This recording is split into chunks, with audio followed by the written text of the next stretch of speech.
राज्य सरकार के मुखिया और ईडी के बीच तो टकराहट बढ़ी ही, अब उसके बाद यहां सियासी गलियारों में हलचल तेज हो गई है। लीगली बैटल्ड है यहां के सीएम, तो अब वॉर ऑफ वर्ड्स भी शुरू हो गया है, स्ट्रैटेजिकल वॉर भी शुरू हो गया है पॉलिटिकल सर्कल में। प्रदेश बीजेपी के अध्यक्ष बाबूलाल मरांडी और पूर्व मुख्यमंत्री जो है उनके ऊपर भी अब केस रजिस्टर किया गया है। यह आरोप लगाया गया है कि वो प्रोवोगेटिव लैंग्वेज यूज कर रहे हैं, अनपार्लियामेंट्री लैंग्वेज यूज कर रहे हैं, जिससे सोरेन फैमिली के बारे में यह पोर्ट्रे हो रहा है कि वो पूरा परिवार जो है करप्ट है। 3 से 4 जगह पे ऐसा एफआईआर लॉन्च किया गया है और जो धाराएं लगाई गई है उसमें प्रोविजन है कि 2 साल से लेकर 6 साल तक की सजा उसमें हो सकती है। तो एफआईआर लॉन्च हो गया है और इस वक्त हमारे साथ बीजेपी के प्रवक्ता प्रतुल साहदेव है, उनसे सीधे बातचीत करते हैं। प्रतुल जी, जो धाराएं लगाई गई हैं उसमें प्रोविजन है कि कन्विक्ट होने पे 2 साल से 6 साल की भी सजा हो सकती है और ये इसको फॉलोआउट देखते हैं आप। ईडी में जो केस है उसका फॉलोआउट है, उसका रिपरकशन है कि बाबूलाल मरांडी के ऊपर भी मुकदमे हुए हैं। पॉलिटिकल सर्कल में ये चर्चा जोरों पे है कि अब सह और मात का खेल चल रहा है। देखिए, रामधारी सिंह दिनकर की कुछ पंक्तियां अनायास याद आ जाती हैं रश्मि रथी की, जब नाश मनुष्य पर छाता है पहले विवेक मर जाता है। और अंग्रेजी में वो कहावत है ना, power corrupts and absolute power corrupts absolutely. तो ये सरकार के शीर्ष में बैठे तमाम लोग, माननीय मुख्यमंत्री जो हों या जो भी हों, सबका विवेक मर गया है। ये लोग पावर में इतने नशे में इसके चूर हैं कि इन्हें सही और गलत का भी ज्ञान नहीं है। और बाबूलाल मरांडी जी के ऊपर जो इन्होंने आरोप लगाया कि ये सोरेन परिवार के कैरेक्टर असैसिनेशन कर रहे हैं। कौन से कैरेक्टर की बात कर रहे हैं? बाबूलाल मरांडी जी ने सच्चाई दिखाया तो तीर निशाने पर लग गया। उन्होंने क्या कहा कि हेमंत सोरेन ने नाम बदलकर हेमंत कुमार सोरेन बदलकर आदिवासी की जमीन ले ली। बसंत सोरेन ने अपना नाम बसंत कुमार सोरेन कर लिया और आदिवासी की जमीन रजिस्ट्री कर ली गलत तरीके से। और हद तो तब हो गई जब इन्होंने पिता का नाम भी बदलकर शिबू सोरेन से शिव सोरेन कर दिया। तो करप्शन के एलिगेशंस लगा रहे हैं बाबूलाल मरांडी जी। पूरे प्रदेश में संकल्प यात्रा पे निकले हैं और बहुत शानदार सफलता मिल रही है। तो सरकार तिलमिला गई है और उन्हें लगता है कि ऐसे फर्जी मुकदमों से वो बाबूलाल मरांडी जी और राष्ट्रवादी दल के कार्यकर्ताओं का मुंह बंद कर देंगे। तो इन्हें कंफ्यूजन है। ऐसे तानाशाह पहले भी हुए हैं जिन्होंने मुकदमों के जरिए आंदोलन को दबाने की कोशिश की है।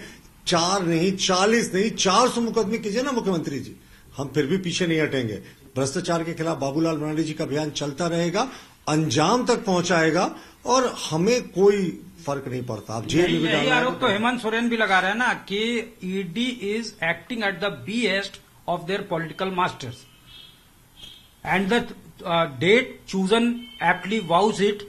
ये बताया है उन्होंने अपने चिट्ठी में। ये भी कहा है कि this is a bid to malign his image and the image of peoples of Jharkhand. ये तो बताया उसमें चिट्ठी में उन्होंने। और यही आरोप बार बार वो लगा रहे हैं कि आप विड्रॉ करो और else I will take a legal action.